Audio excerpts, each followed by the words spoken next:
Hey everybody, it's Scott Steen with winnersandwhiners.com coming to you from the Christian Costia studio on the expansive first floor of the Winners and Whiners Sports and Entertainment Complex to bring you today's Deep-3. As always, if you would be so kind to give us the old thumbs up for this video, we appreciate it. Let us know that let us know you're out there. Let us know that you like and enjoy what we're doing. And of course, if you haven't done so already, please consider subscribing to our YouTube channel and joining one of the best communities. What am I saying? Joining the best community anywhere on YouTube, and maybe, just maybe, anywhere on the internet. And of course, it's all about you guys. We want to know what you're playing today. Give us your best plays in the comments section. We'll grade them out up to 5. If you got more than that you want to throw up there, certainly feel free to do it. Help out your fellow bettors and or handicappers. And we'll grade them, and like I said, when you get them right, we'll give you the shout out. You get enough of them right, just like our pal Christian Costia, you will be our capper of the day. And to help you on your capping journey, don't forget to check out our websites over there at winnersandwhiners.com and statsalt.com. Deep dives into every game going on in America every single day. And at tournament time, kids, it is an invaluable resource. As you want to know about that first round game in the Southland Conference. You don't know dick about the Southland Conference? Hey, get over there in Winners and Whiners, because you got some guys that love that small ball. They eat it up and do a very good job of handicapping it. So, make sure you check out winnersandwhiners.com and statsalt.com. Every game, every day, always free. Winners and Whiners. There you go. All right, guys. Well, we'll take a look at the little post-mortem here on our plays. We started the day off with the San Diego State Aztecs minus 17. Aztecs decided they just wanted to play half of this game. Well, that just didn't work out very well for us at all, as Air Force gave them all they wanted and more in the first half, and they were able to get going and win the second half by 17. That didn't help us because they were down 4 at halftime. So, you figured Air Force would run out of gas. But they certainly did a great job in the first half. Of San Diego State looked lost for 20 minutes. And we were playing that Houston-UConn under, and it was going just fine for us. Houston really hadn't found their stroke. UConn was doing their thing, not scoring a ton of points. And then it all went south. Houston woke up there about the last 5 minutes of the first half, went on a little scoring binge, and it was enough to give them a 7-point lead at 67-60, and that was enough to doom our first half under. We did have the Ohio State Buckeyes that eventually they woke from their slumber and decided that they'd like to play a little basketball, and they edged Illinois by 8. So 1-2 we go there. We go 1-1 on the premium side. We had New Mexico State to handle their business against California Baptist, and they barely broke a sweat in eking out their 30-point win. But in the play that I really liked, we had the Sacramento Kings minus 5 over against a depleted Philadelphia squad that had been 5-20-1 in their last 26 road games against the number. Well, strings are meant to be broken, as they stepped up and pretty much dominated the Kings from beginning to end. Certainly put together a great second and third quarter, and that gave Philadelphia a double-digit win. So 1-1 we go premium, 1-2 on the Deep-3, 2-3 on the day, and that, my friends, is not going to cut it. So let's get down to business, roll up our sleeves, and make some money tonight. Starting in the NBA, as the Orlando Magic travel up to the land of 10,000 lakes. That's a lot of lakes to take on the Minnesota Timberwolves. Yeah, I'm going to do that joke every time. Sorry. Timberwolves, Orlando. We're looking at the total here, 234.5. You know, guys, not all heroes wear capes, and we're going to make a hero play on this one. As you know, we've been riding that Orlando over like a show pony is how we've been riding that baby. They've hit the over in 9 straight for Orlando, 9 of 12 for the T-Wolves. But you know what? I think the market has oversteered right here. I think that 234.5 is a little bit too tall. I think one of these offenses is going to let us down. I think it's probably going to be Orlando. Minnesota plays decent defense, especially at home. This is going to be the highest number that the Magic have seen all year. And even though these teams played at 261 a couple weeks ago back in February, the offense for Orlando is still struggling a little bit, and I think that's going to come back to haunt them tonight. All good things come to an end, and the Magic over streak ends tonight. Give me the under 234.5.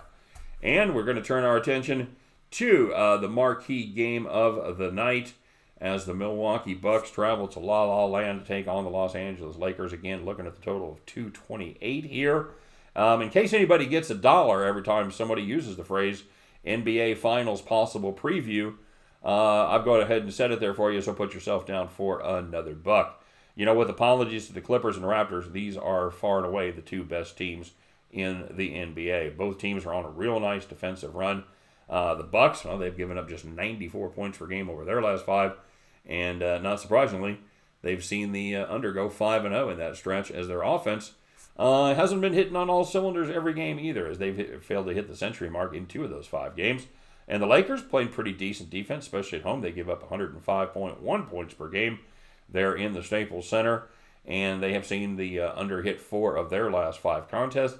I think in this atmosphere, I think it's going to be a definite playoff atmosphere. It's going to be a nationally televised game. It's Friday night, and I think the defensive intensity, I think it gets turned up a notch on both sides in this one, and I think that total stays under the 228. All right? And finally, we're back, baby. Our last pick is the Kent State Golden Flashes against the Akron Zips.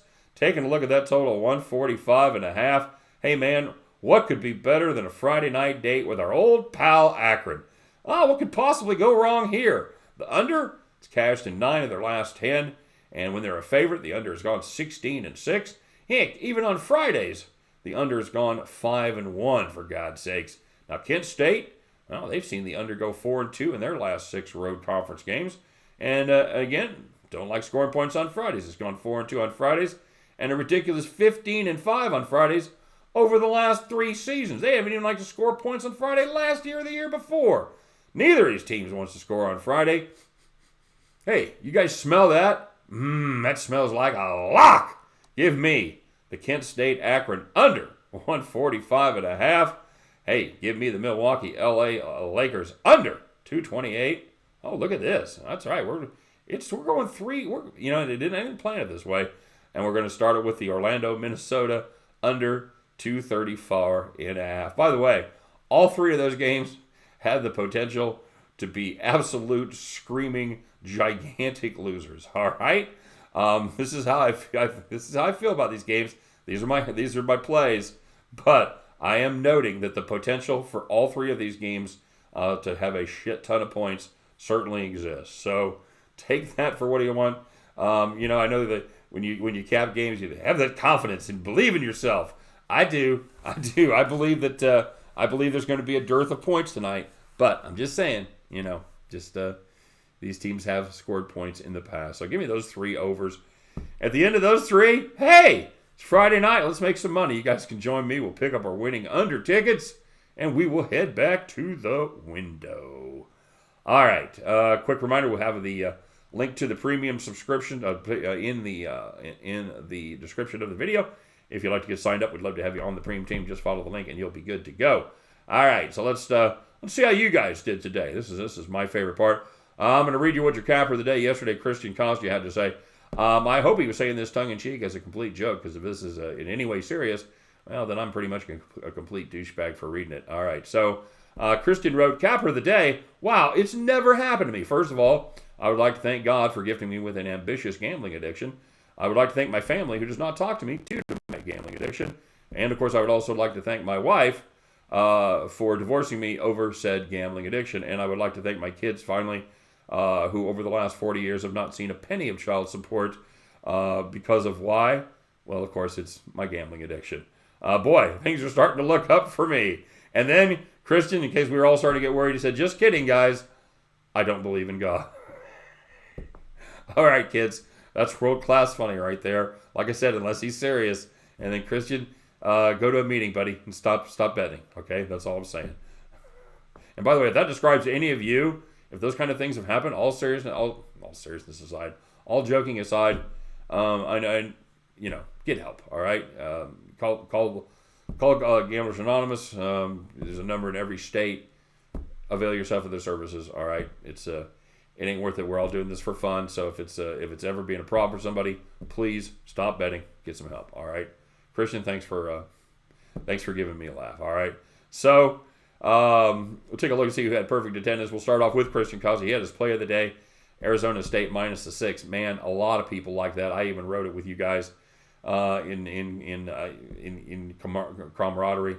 And yeah, it did not hit. Christian Causey, he had perfect attendance. Corgi Small, C-Dub, Eric Nesbitt, Kent P, Mr. Gut Feeling A, and the astute Art Vark.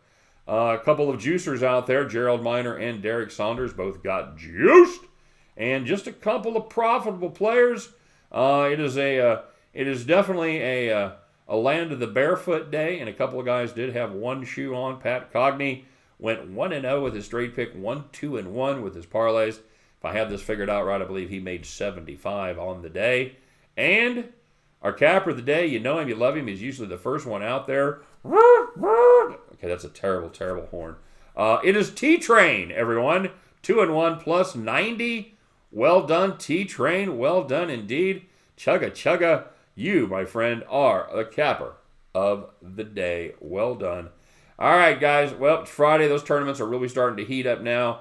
Going to be a lot of fun. Let's get out there and make some money tonight. Well, let me back here tomorrow, talk all about it, bitch about our bad beats, and we'll brag about those fat stacks. I'm sure there's going to be no bad beats on those 3-unders, by the way. Those are going to just smoothly come right on in. And then, hey, it'll be Saturday. There will be a plate full of action. Where would you rather be than right here? We'll just jump in there. We'll fire it up, and we'll do it all over again. All right? Everybody, thanks very much for watching. Obviously, couldn't do it without you. Good luck on all of your plays today. Hope everybody hits every penny. Let's get that money from the books and the shady cats on the corner. All right? You guys have a good one. And you know what? I've been looking for you back at the window. Take care, everybody.